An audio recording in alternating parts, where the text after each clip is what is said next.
Since the account shop's opening up, I just wanted to kind of go over the light and dark monsters that are available because everybody's going to be pulling one. So I kind of wanted to see what I thought were going to be some of the best options for new players and, I don't know, people who are still coming up through the content in the game. This list is going to be focused on monsters that are usable in both PvE and PvP content.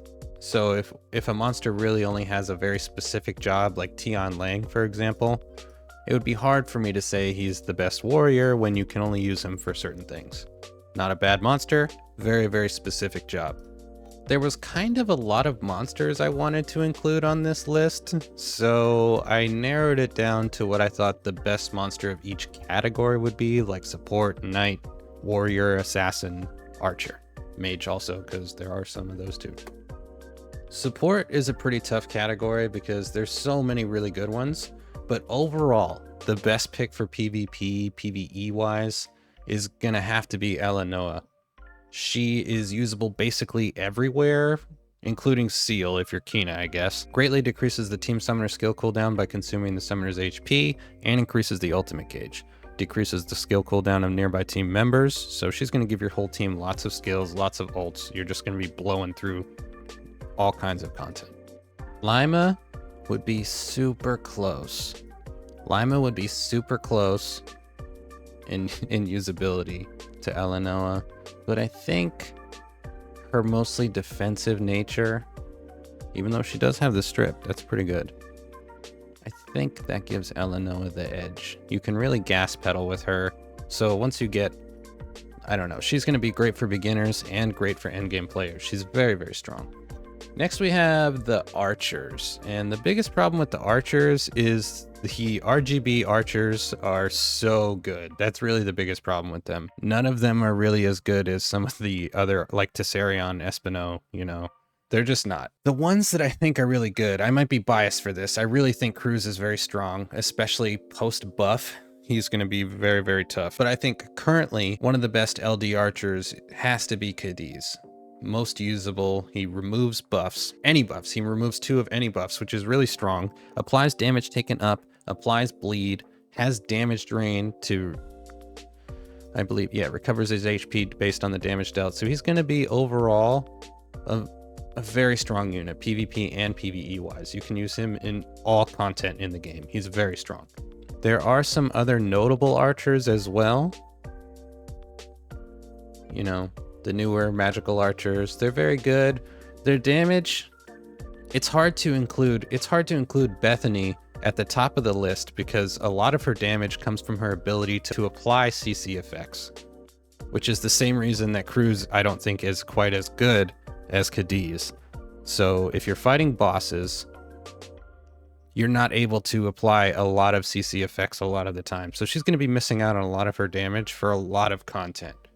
That's just a handicap that she has to work with. Very strong in PvP, kind of handicapped in PvE. So that's the only reason I would say, not the only reason, but that's a big reason that I would put him above a lot of other archers. Next up is knights. LD knights are some of the most effective knights in the game, honestly. Right at the top of my list would probably have to be Veramos. I think out of the box, without building a team around him, he's a super strong monster that you can slot onto any summoner and is very oppressive. If you give him like a Vertihil or, I don't know, something to help gain turns, if God forbid you had him and Alienz, are you kidding me? Good luck.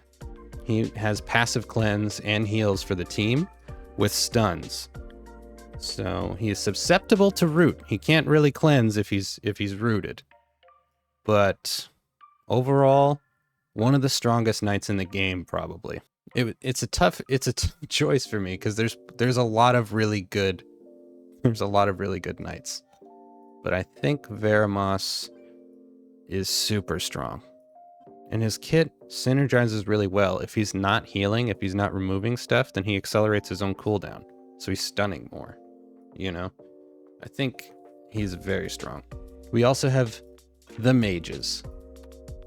I think in this category, it's honestly not close. I think Nephthys is the best mage in the game. I think the passive that applies defense down and silence every time a skill is hit makes both of these skills that are really average into super crazy skills.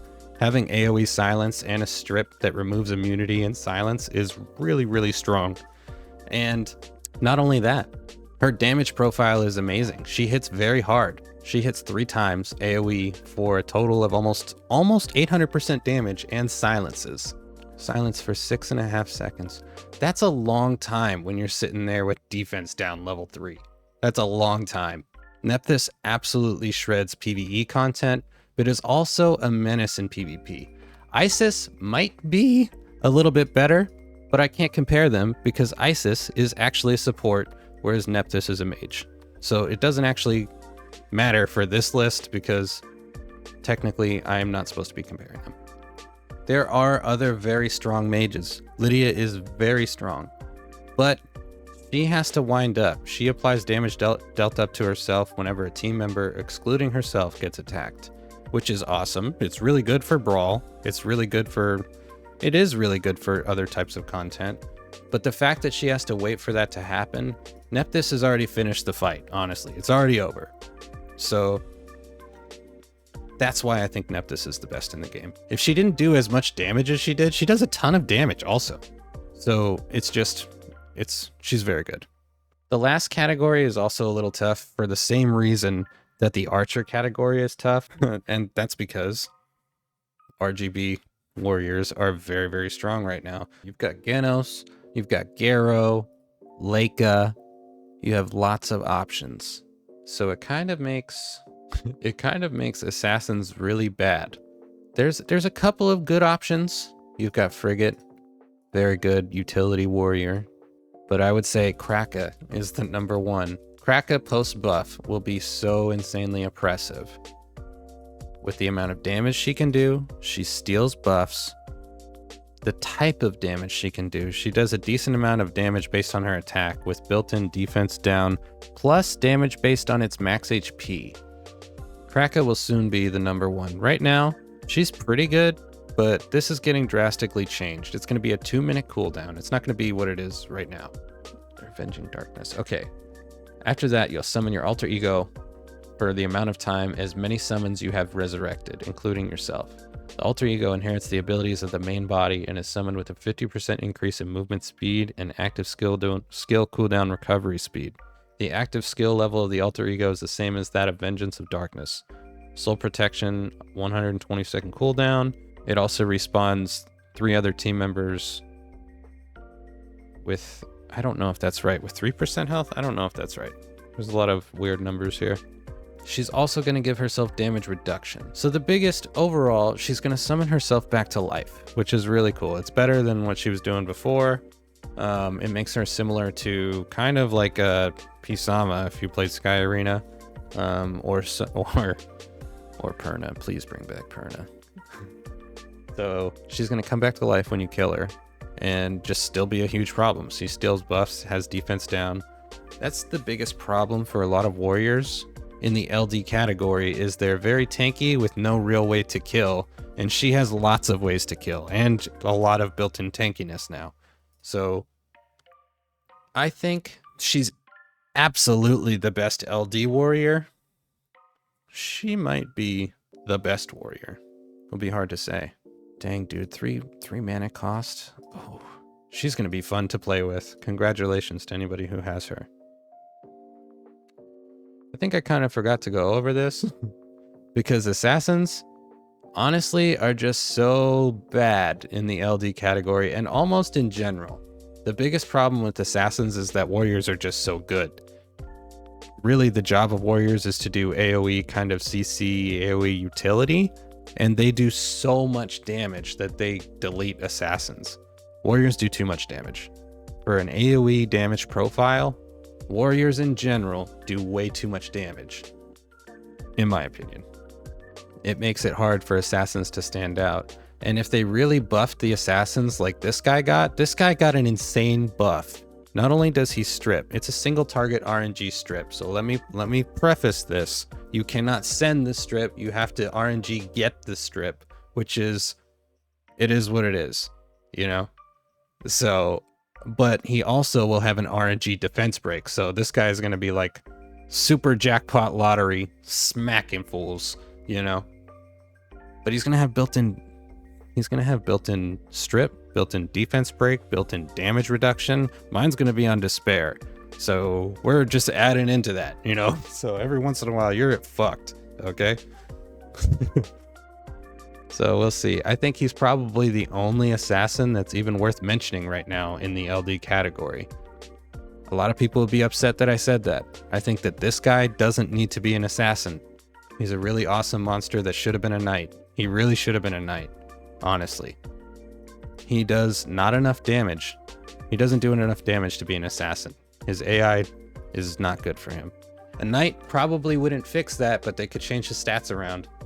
You know, I don't know. It might even make it worse. It might even make it worse if he was a knight, to be honest. What he really, really needs is to swap this passive around. But that's not the point of this video. You're not on the list, bub. Okay. If I didn't include somebody on this list, that doesn't mean they're bad. I tried to make the list have one from each category. That doesn't mean that they're 100% the best, but I tried to condense it. There were some from some categories had a lot more than others. For example, support had a lot that I was going to consider. Assassins had not that many. So I tried to condense it for that reason. But that doesn't mean that just because monsters weren't included, that doesn't mean they're bad.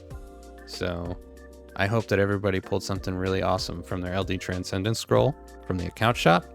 And if you have any questions about something that you did get, please let me know in the comments. I would love to talk to you about it. Bye.